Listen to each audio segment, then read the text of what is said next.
తెలంగాణ రాదనుకున్న సమయంలో 4 కోట్ల మంది ప్రజల ఆకాంక్ష నెరవేరుస్తూ సకల జిల్లా సమ్మెతో పాటు అన్ని పార్టీలు కుల మతాలకు అతీతంగా ఈసారి తెలంగాణ కావాలని ముందుగా 99లో మేమందరం 41 మంది ఎమ్మెల్యేలుగా గెలిచి ఆ రోజు రాజశేఖర రెడ్డి గారు ప్రతిపక్ష నాయకుడు ఉంటే చిన్నారెడ్డి గారు ఇంకా ఇంద్రకరణ్ రెడ్డి గారు మీ 41 మంది శాసనసభ్యులం రాజశేఖర రెడ్డి గారు కూడా చెప్పినాం మాకు తెలంగాణ రాష్ట్రం కావాలని చెప్పి అప్పుడు ఢిల్లీకి వెళ్ళి సోనియా గాంధీ గారిని ఒప్పించి కోరితే వారు ప్రణబ్ కుమార్ కమిటీ వేసి తెలంగాణ ప్రాసెస్ అప్పుడు మొదలైన అధ్యక్ష మన దేశం తెలంగాణ ప్రాసెస్ అలాంటి స్టార్ట్ చేసుకుంటూ డిసెంబర్ 9 తెలంగాణ ప్రకటన రావడం అదే రోజు మా నాయకురాలు తెలంగాణ పుట్టినరోజు కావడంతో ఈరోజు మా ముఖ్యమంత్రి గారు ప్రవేశపెట్టిన తీర్మానానికి మా సోనియా గాంధీ గారికి తెలంగాణ దేవతకు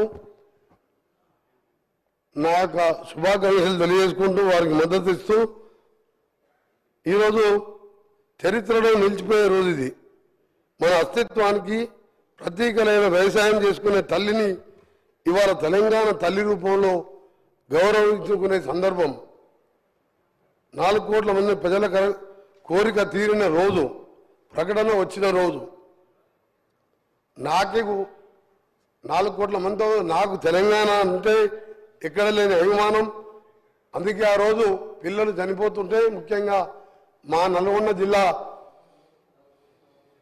శ్రీకాంతాచారి మా ముద్దుబిడ్డ ఎల్బీనగర్ చౌరస్తాలో కాల్చుకొని జై తెలంగాణ అనుకుంటూ మంటలల్లో అమ్మ అమ్మ అని అనుకుంటా జై తెలంగాణ అనుకుంటూ పోలీస్ వ్యాన్లో హాస్పిటల్కి వెళ్ళి 4 రోజులు మృత్యుతో పోరాటం చేసి మరణించిన సందర్భంలో పిల్లలు చావకూడదని ఒకే ఉద్దేశంతో మనం కొట్లాడాలి మన నాయకురాల్ని ఒప్పియాలని నేను కూడా 3 సంవత్సరాల మంత్రి పదవి వదిలిపెట్టి ఆమరణ నిరాశ చేయడంతో పాటు మా గౌరవ ఎంపీలు సొంత పార్టీ ఎంపీలను కూడా వారు పోరాటం చేస్తే పార్లమెంట్కి వెళ్ళి సస్పెండ్ చేయడం జరిగింది ఆ తర్వాత తెలంగాణ ఏర్పడడం తెలంగాణ వచ్చిన తర్వాత అక్కడ కూర్చున్న ముఖ్యమంత్రి స్వయంగా 14 మంది కుటుంబ సభ్యులతో మా నాయకురాలు పోయి కలిసి కుటుంబ సరంగా ఫోటోలు దిగి తెలంగాణ దేవత అని చెప్పడం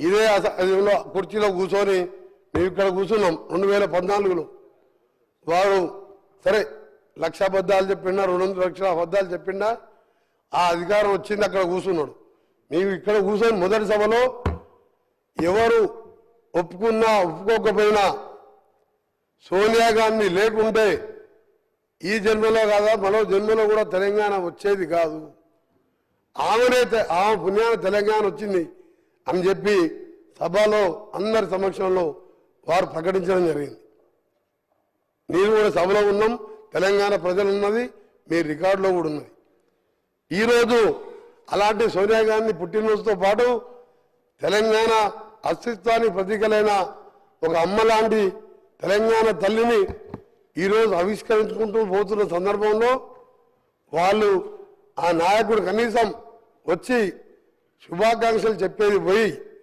బయట పిచ్చి పిచ్చి వేషాలు చేస్తూ ఈరోజు ఇంత పవిత్రమైన రోజు తెలంగాణ ప్రకటించిన రోజు ఇది అందుకే అధ్యక్ష ఈరోజు మీ ద్వారా మరొకసారి ప్రతిపక్ష సభ్యులకు బీజేపీ వారు కానీ సిపిఐ పార్టీ వారి నాయకులకు వారికి కూడా ధన్యవాదాలు తెలియజేసుకుంటూ తెలంగాణ వస్తే అందరం జన్మ ధన్యమైపోయిందిరా మన జీవితాలు బాగుపడతాయి అందరం కూడా బంగారు తెలంగాణ కాకుండా నీళ్లు నియామకాలు వస్తాయనుకున్నాం కానీ 10 ఏళ్లలో అది ఏమని రాలే తెలంగాణ తల్లి విగ్రహం ఉండే మేము అనుకున్నాం ఈ విగ్రహం చూసిన తర్వాత మా ప్రభుత్వం వచ్చిన తర్వాత మా గౌరవ ముఖ్యమంత్రి గారు తెలంగాణ తల్లి అంటే ఏ చాకలి ఐలమ్మలాగనో మనం ఇంట్లో చూస్తే మన అమ్మలాగనో గ్రామీణ ప్రాంతాల్లో ఉండలే మన అమ్మలాగనో ఉంటుంది అనుకున్నాం కానీ వజ్ర వైఢూర్యాలతో చూసిన తర్వాత మా గౌరవ ముఖ్యమంత్రి గారు మేధావులతో చర్చించి ఒక నిర్ణయం తీసుకొని ఈరోజు మనం తల్లిని చూసేటట్టే అలాంటి విగ్రహాన్ని ఈరోజు ఆవిష్కరించుకోబోతున్నాం. దాన్ని కూడా అవహేళన చేస్తూ నిన్న ఆ నాయకుని కుమారుడు ఓ టీవీ ఛానల్లో మాట్లాడుతూ నెక్లెస్లు డైమండ్లు ఉన్నదంట అవి వేసుకుపోతానని ఆయన మాటలు. అధ్యక్ష ఒకటే అడుగుతున్నా, తెలంగాణ అంటే మన ఇంతకుముందు చెప్పిన అస్తిత్వానికి గ్రామీణ పరిస్థితులకు చూడంగానే ఉట్టిపడేలా ఉండాలని చెప్పి ఒక మంచి కార్యక్రమం మేధావులతో చర్చించి తీసుకుంటే ఆయన మాట్లాడుతూ ఆయన ఒకటే అడగదలుచుకున్నా, అసలు నీ పార్టీలో నీ పార్టీలో కాదు ఏ పార్టీలో తెలంగాణ అనే పదమే లేదు, ఒక కాంగ్రెస్ పార్టీలో తప్ప. మాది తెలంగాణ ప్రదేశ్ కాంగ్రెస్ కమిటీ అంటాం, టీపీసీసీ అంటాం.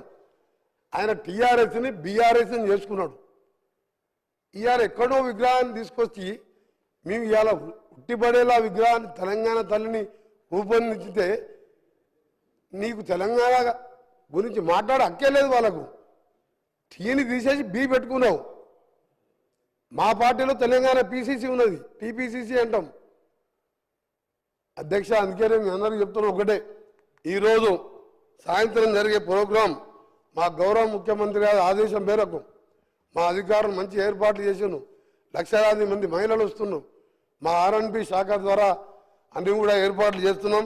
మేమందరినీ కూడా పేరు పేరున మీ అందరికీ సవినయంగా కోరుకుంటూ, కొందరి పదవి పోయిందనో ఏదో రాజ్యం పోయిందనో ఈరోజు వాళ్ళు మాట్లాడే మాటలు నమ్మకుండా తెలంగాణ ప్రజలకు విజ్ఞప్తి చేస్తున్న ఈ సభ ద్వారా మీ ద్వారా స్వచ్ఛందంగా అందరూ తరలి వచ్చి తెలంగాణ తల్లితో పాటు ఈరోజు 10 ఏళ్ల తర్వాత నిజంగా వచ్చిన తెలంగాణ, అప్పుడైతే అసలు ప్రజాపాలన తెలంగాణ డిసెంబర్ 7, 2023 వచ్చింది.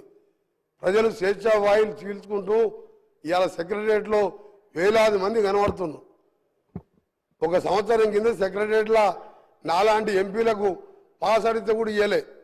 ఇవాళ సామాన్యులు వేల మంది తెలంగాణలో తిరుగుతున్నారు. అందుకనే తెలంగాణ తల్లి విగ్రహావిష్కరణకు రావాల్సిందిగా మీ ద్వారా కోరుకుంటూ, ఈరోజు మరొకసారి బీఆర్ఎస్ పార్టీ నాయకులకు మీకు తెలంగాణకి ఎప్పుడో బంధం తెగిపోయింది. మీరు టీ తీసేసి బీ పెట్టుకున్నప్పుడే మీ విగ్రహం గురించి కానీ దేని గురించి కానీ మాట్లాడే హక్కు లేదు మీకు. అందుకనే మీ నాటకాలు ఆపిపెట్టి గౌరవ ప్రతిపక్ష నాయకుని చెప్తున్నా, అక్కడ కూర్చొనేమో దేవతన్నాం, 14 మంది కుటుంబ సభ్యులపై కాళ్ళు మొక్కొచ్చినాం. నువ్వు లేకుంటే తెలంగాణ వచ్చేదే కాదు తల్లి అన్నావు. ఇవాళ ఏం మార్పు వచ్చింది? ఇచ్చిన రుణం తీసుకోకుంటే కనీసం పుట్టినరోజు కూడా నువ్వు శుభాకాంక్షలు చెప్పలేదంటే తెలంగాణ మర్యాద ఇదేనా? అధ్యక్ష ఊళ్ళల్లో అంటారు తెలంగాణలో, ఇంటికి వస్తే ఇంటికి వచ్చిన వారిని ఇంటికి వచ్చిన వారి మర్యాద చేసి కాళ్ళకు నీళ్ళు ఇచ్చి అన్నం పెట్టి పంపించే మర్యాద తెలంగాణ ప్రజలది. తెలంగాణ ఇచ్చి 10 ఏళ్ళు అనుభవించి కనీసం శుభాకాంక్షలు కూడా చెప్పలేదంటే నీ జ్ఞానం ఎక్కడ పోయింది? 80,000 పుస్తకాలు ఎక్కడ పోయినాయి? మీ పిల్లలకు నేర్పి ఆ పిల్లలు బయట టీషర్ట్లు వేసుకొని రోడ్ల మీద లొల్లి పెడుతున్నంట. అందుకే అధ్యక్ష మీ ద్వారా తెలంగాణ ప్రజలందరికీ మరొకసారి మా ప్రియతమ నాయకురాలు నిజంగా 1100 మంది పిల్లలు తల్లిదండ్రులు ఇప్పటికీ ఆ పిల్లలను చూసి ఏడుస్తుంటారు. కానీ పైన ఉండి వాళ్ళు ఇవాళ తెలంగాణ డిసెంబర్ 23, 7వ తారీఖు నిజమైన తెలంగాణ వచ్చిందని వాళ్ళ ఆత్మ శాంతికి కలగాలని భగవంతుని ప్రార్థిస్తూ మీకు సెలవు తీసుకో అధ్యక్ష.